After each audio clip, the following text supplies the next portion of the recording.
মালদা সর্বভারতীয় ইঞ্জিনিয়ারিং পরীক্ষায় সফল মালদহের অভাবী মেধাবী ছাত্রের বাড়িতে পৌঁছলেন বিজেপির কেন্দ্রীয় নেতা দিলীপ ঘোষ। সোমবার সকালে ইংরেজবাজার শহরের গ্রিন পার্কে জেইই পরীক্ষায় সফল অভিজিৎ রায়ের বাড়িতে গিয়ে তাকে পাশে থাকার বার্তা দেন তিনি। অভিজিৎ মালদহ টাউন হাই স্কুলের ছাত্র ছিলেন। এবার জেইই পরীক্ষা দিয়ে আইআইটি খড়গপুরে তিনি সুযোগ পেয়েছেন। শহরের বাদরোডে সরকার খাস জমিতে টোটো চালক দাদু রতন হালদারের বাড়িতে তিনি থাকতেন। তার বাবা যোগাযোগ রাখেন না, মা অসুস্থ রয়েছেন।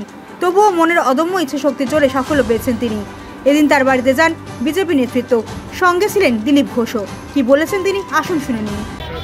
বাবা মেধাবী ছাত্র, আপনি এসে শুভেচ্ছা জানালেন, কিভাবে দেখছেন ওকে? কি বলবেন? এখানে মালদার এরকম গলির ভিতরে একটি গরিব বাড়ির ছেলে, তার দাদু টোটো চালান, বাবা নিরুদ্দেশ, মা মানসিক রোগী।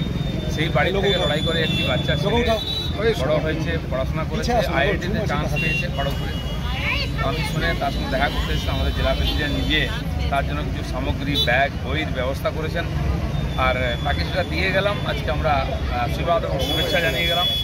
এবং খড়গপুর যেহেতু আমার পুরনো জায়গা, ওখানে গেলে কোনো দরকার হলে সহযোগিতা পাই সেটাও বলে গেলাম, ফোন নম্বর দিয়ে গেলাম। সেই জন্য তার বাড়িতে এসেছিলাম। ও কিছু সমস্যা বা সহযোগিতার কথা কিছু বলে? সহযোগিতা চাইছে, যতটা সম্ভব দেখা যাক, করার চেষ্টা হবে।